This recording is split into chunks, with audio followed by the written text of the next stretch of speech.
Artinya kan integritas dan moralitas Ya, para betul, penegak hukum mentalitas, ini harus direformasi secara total gitu kan ya. Jadi semua itu harus sadar kepada tugas yang mulia ya. Betul. Untuk benar-benar menegakkan hukum seadil-adilnya gitu kan. Kasus-kasus korupsi ini harus dihukum atau divonis seberat-beratnya supaya memberikan efek jera gitu. Kalau saya setuju banget supaya diberikan hukuman maksimal gitu. Kalau bisa juga ditaruh di penjara khusus gitu kan di Nusa Kambangan ya kan. Ya makanya itu kembali lagi bahwa reformasi mental itu emang harus benar-benar dilaksanakan di seluruh ini ya, sektor hukum ya, bukan hanya di peradilan ya.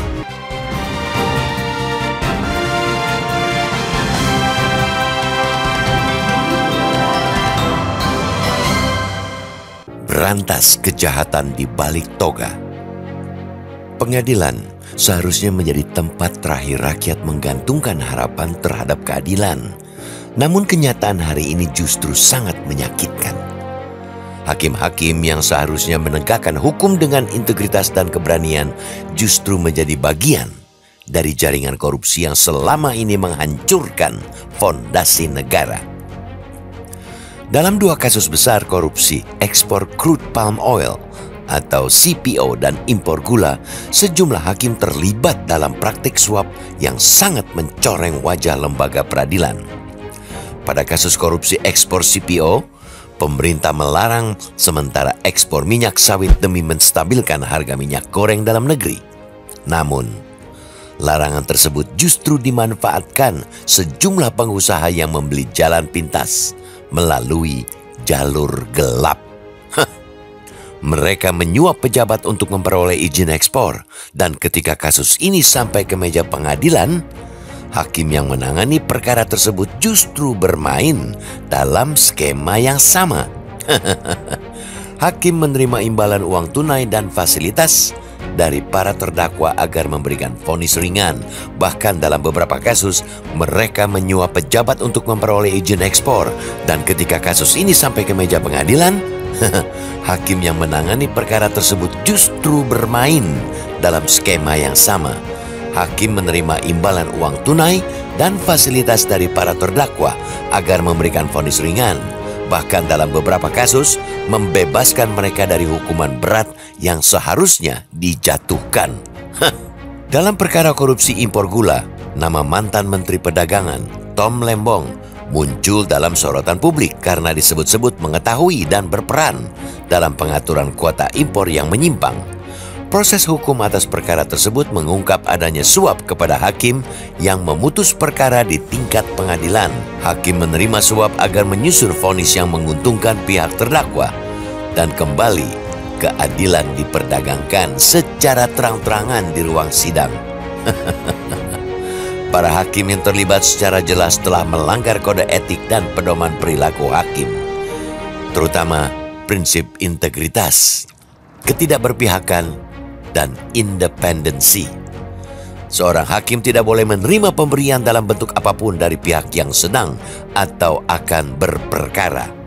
Setiap bentuk hadiah, janji, atau tekanan harus ditolak demi menjaga kehormatan profesi dan menjamin keadilan berjalan sesuai hukum, bukan sesuai keinginan mereka yang memiliki uang atau kekuasaan.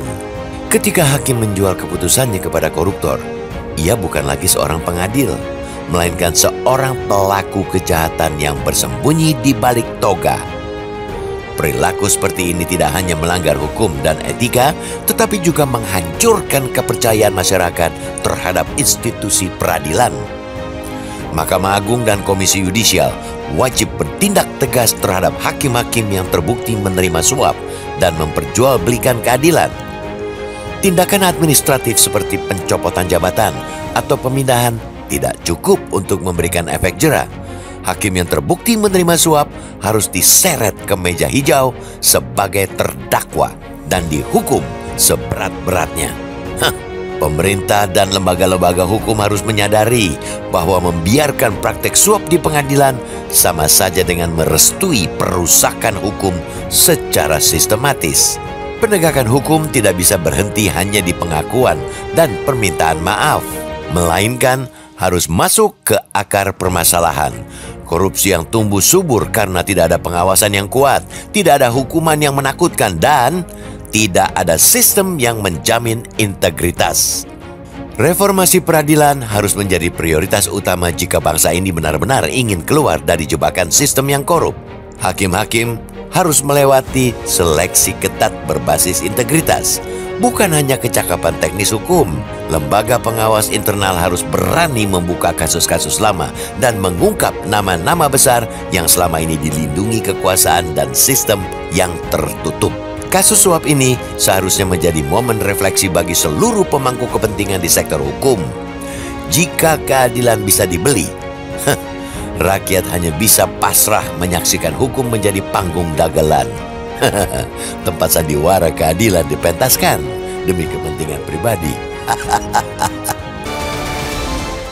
Berita teraktual, terpercaya dan terlengkap di Lampung. Dari politik, ekonomi hingga lifestyle, kami memiliki semua yang Anda butuhkan untuk tetap update. Saksikan Ruang Curai setiap Senin sampai Jumat jam 1 siang hanya di Metro TV Lampung.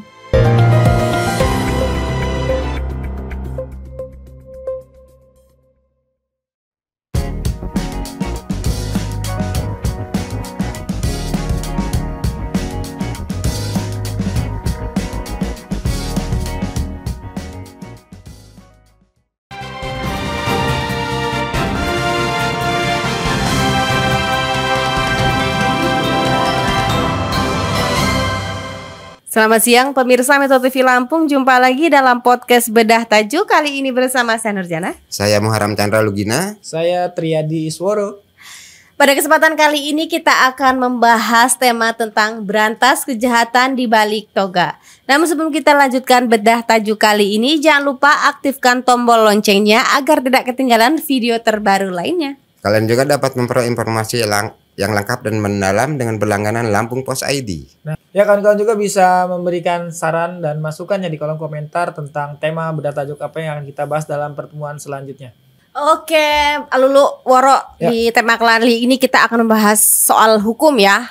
Kejahatan para hakim kita yang wakil Tuhan ya katanya. Kalau hakim itu kan wakil Tuhan. Ya. Penegakan hukum, bagaimana seorang pelaku kejahatan itu dijatuhkan hukuman sesuai dengan kejahatan yang para pelaku terdakwa ini dilakukan. Tapi di sini yang sangat amat kita sayangkan adalah para hakim itu sendiri justru menjadi pelaku kejahatan itu sendiri. Nah, ini kan juga sangat menyayat hati kita ya sebagai masyarakat biasa ya. Di tengah Indonesia ini lagi giat memberantas korupsi, ternyata para penegak keadilan ini malah bermain kotor gitu. Gimana melihat sisi jurang korupsi ini? Ya, ini menjadi sebuah ironis. Sebuah noda yang cukup besar ya bagi peradilan di Indonesia ya, bahwa kita sangat berharap bahwa peradilan itu sebagai jalan terakhir ya masyarakat atau ini di sisi bidang hukumnya ya, bidang untuk mendapatkan keadilan. Tapi di satu sisi ternyata para penegak hukum di peradilan juga ternyata bermain juga ya, ternyata, dan mereka sampai menerima uang suap ya untuk bisa memainkan sebuah kasus ya, sehingga ya seperti yang terjadi di kasus ini ya, tentang CPO ya, dan para hakimnya ternyata menerima uang suap ya, sehingga membebaskan para tersangka yang sebenarnya secara pasal-pasal yang udah diajukan jaksa juga ternyata mereka emang benar-benar udah melanggar ya aturan-aturan hukum yang udah ada ya, dan itu menjadi sebuah hal yang perlu mendapat perhatian khususnya di ini ya, di Mahkamah Agung, pihak-pihak yang terkait di sisi peradilan ya, dan Mahkamah Agung, mungkin ada Komisi Yudisial juga bisa di situ berperan ya untuk bisa lebih meningkatkan kualitas dari para hakim itu ya, sehingga mereka tidak mudah terpancing ya untuk bisa menerima uang suap ya, sehingga bisa memengaruhi hasil vonis nantinya ya di sebuah sidang peradilan ya. Nah, ini kan lagi-lagi masyarakat mendapatkan pertunjukan ya. Dagelan di hukum di sisi hukum sekarang. Pengadilan hukum ini kan luar biasa menjadi atensi publik ya, menjadi sorotan. Kita mendapatkan tontonan lagi nih, hiburan, hiburan bahkan dagelan ya. dia seharusnya menegakkan hukum seadil-adilnya malah bermain. Nah, ini kan artinya namanya permainan, mafia pasti banyak yang terlibat ya. Ini apalagi kasus CPO tentang ekspor ya. Ini kan pasti banyak mafia-mafia yang ada di Indonesia bermain di sana. Apalagi kan suapnya luar biasa ya. Ada sekitar 60 miliar kalau nggak salah ya. Dan ini belum seluruhnya ketahuan. Bahkan penegak hukum kita juga oknum-oknumnya memiliki mobil-mobil mewah ya kan. Nah, ini kan kita berharap sih kotak Pandora ya bisa terbuka nih. Dibuka seluas-luasnya siapa-siapa mafia-mafia yang bermain di ranah hukum seperti apa, dan siapa oknum-oknum oligarki yang memang mencoba menyuap ya para penegak hukum kita. Nah, ini lagi-lagi masyarakat mendapat tontonan potret buruk penegakan hukum di Indonesia. Nah, ini artinya kita harus sama-sama mengkritisi ya.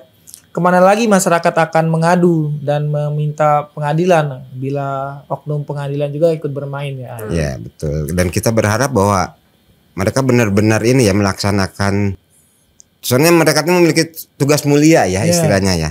Dan mereka jangan sampai menggunakan wewenang dan tanggung jawabnya itu untuk kepentingan pribadi ya. Karena mereka juga udah diambil sumpah untuk memberikan keadilan ya yang sebesar-besarnya buat tegaknya keadilan yang emang sangat diharapkan oleh masyarakat ya, terutama bagi para ya pelakunya ya di situ yang terlibat di kasus itu ya, karena walaupun ini mereka juga berhak untuk mendapatkan keadilan yang seadil-adilnya loh buat atas ini. Jangan sampai mereka justru memanfaatkan ya setiap kasus untuk mendapatkan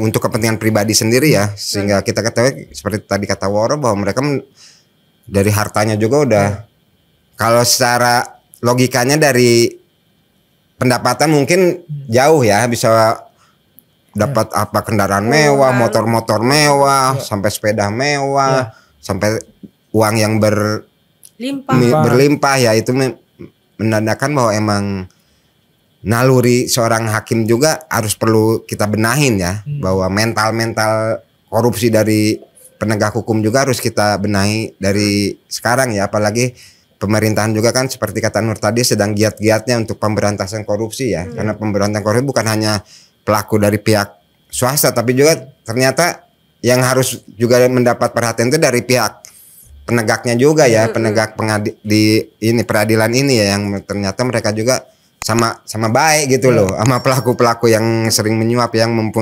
mempunyai kasus ya. Dan itu harus benar-benar menjadi perhatian yang serius dari pemerintah untuk bisa membersihkan peradilan di Indonesia ini dari pihak-pihak yang emang hanya untuk mementingkan untuk kepentingan pribadi ya.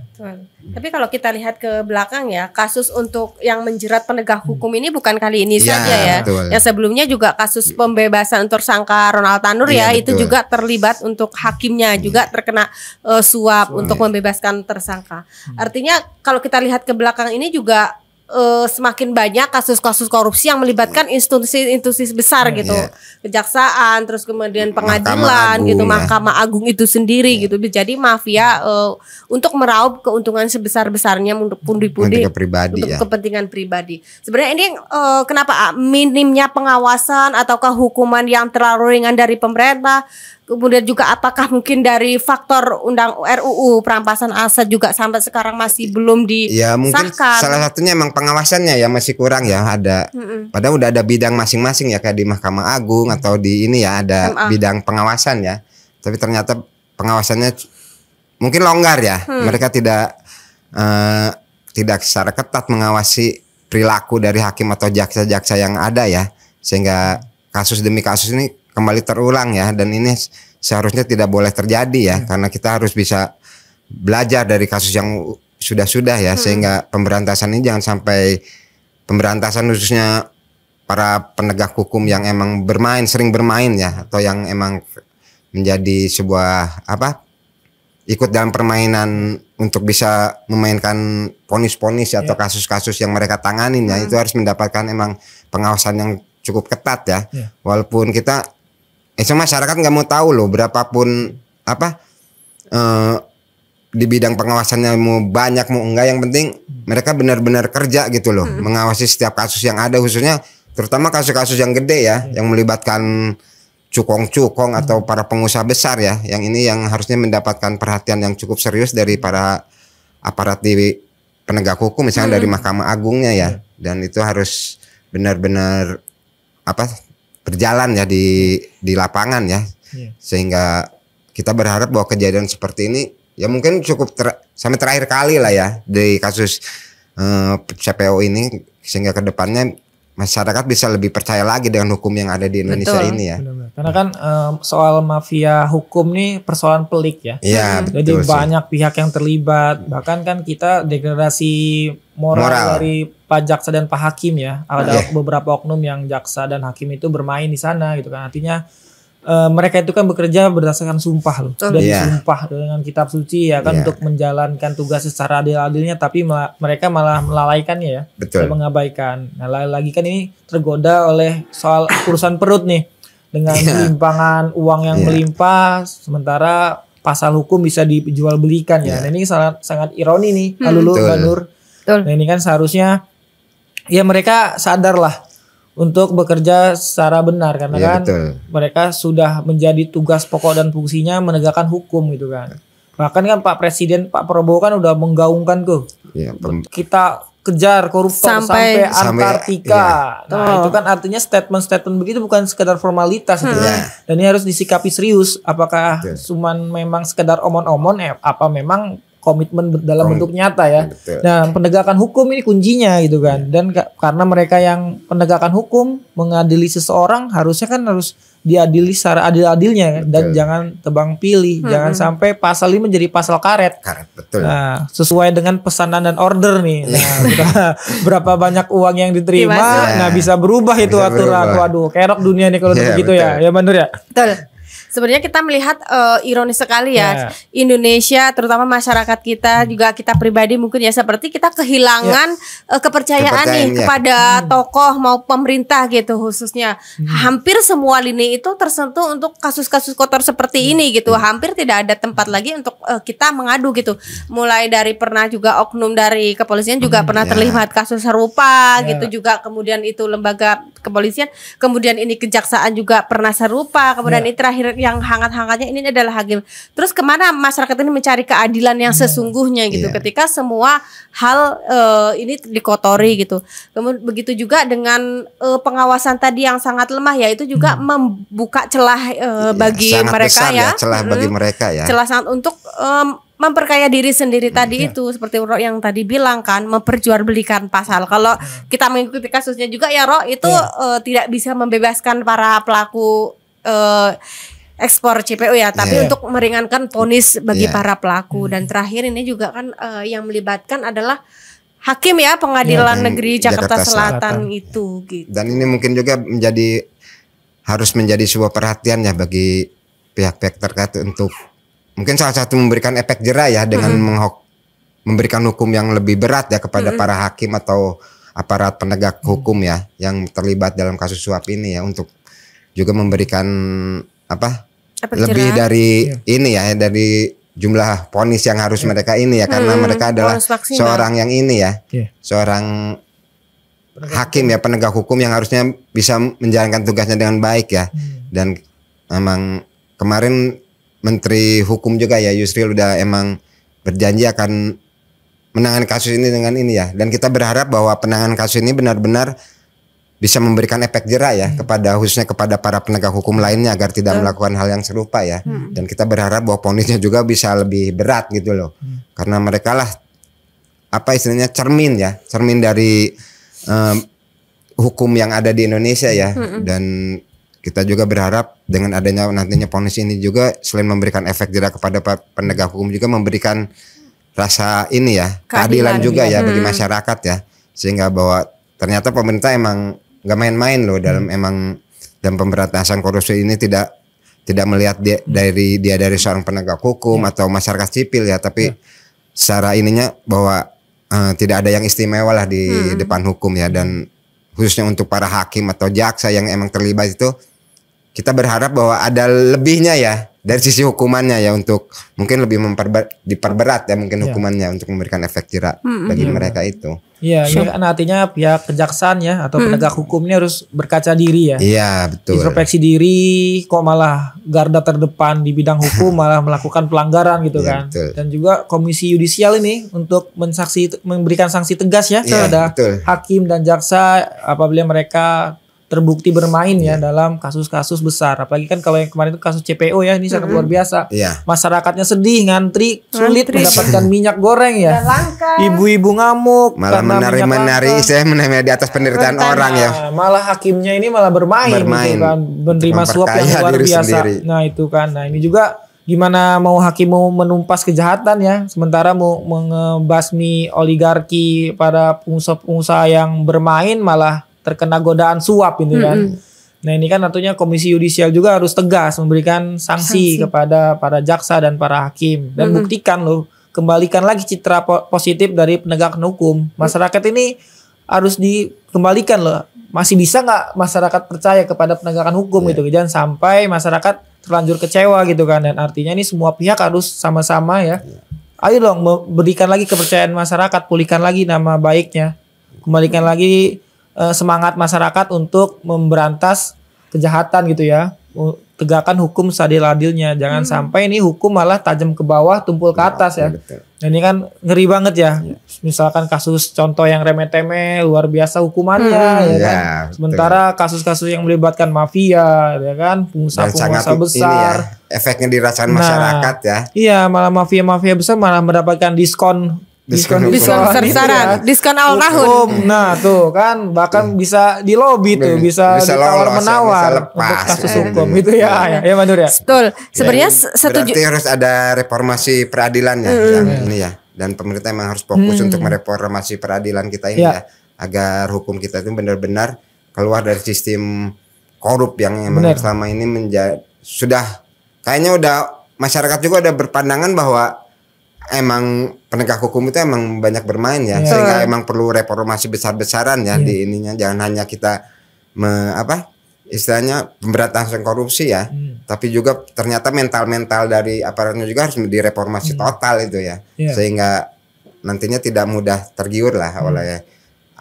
iming-iming dari para pelaku yang terlibat dalam sebuah kasusnya ya. Nanti udah masuk pengadilan ternyata masih bisa bermain gitu loh, untuk bisa mempermainkan ponis atau ininya, sehingga reformasi ini harus benar-benar dijalankan dengan baik. Dan kita berharap bahwa Menteri Hukum yang seorang kaliber lah, udah pakar hukumnya di Indonesia ini bisa melaksanakan reformasi yang benar-benar bisa memberikan efek jera dan membawa hukum Indonesia ini bisa lebih tegak lagi ya untuk ke depannya ya.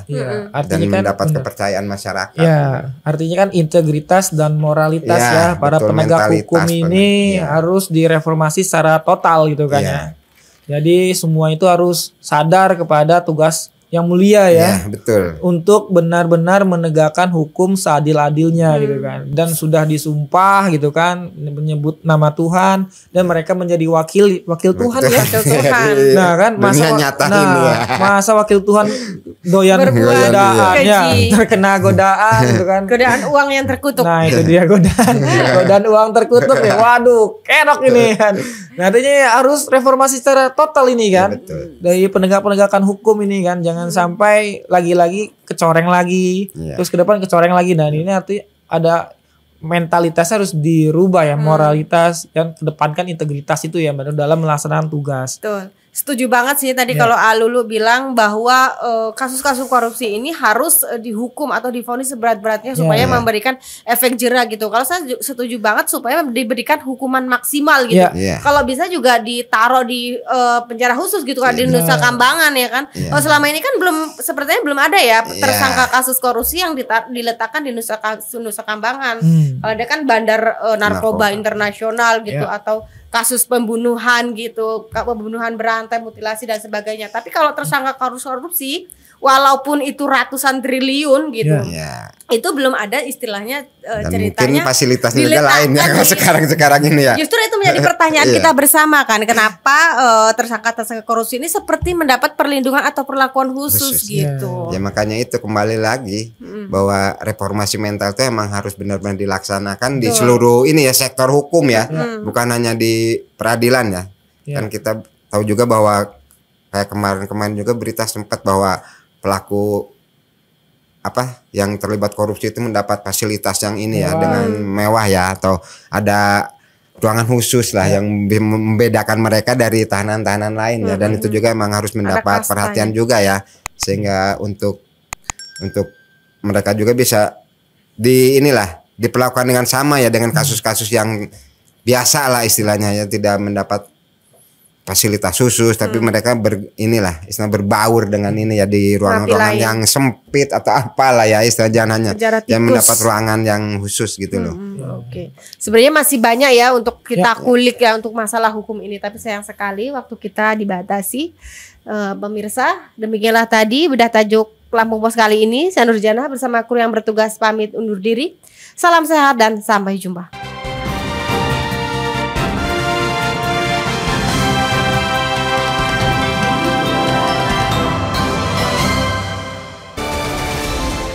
Berita teraktual, terpercaya dan terlengkap di Lampung. Dari politik, ekonomi hingga lifestyle, kami memiliki semua yang Anda butuhkan untuk tetap update. Saksikan Ruang Curai setiap Senin sampai Jumat jam 1 siang hanya di Metro TV Lampung.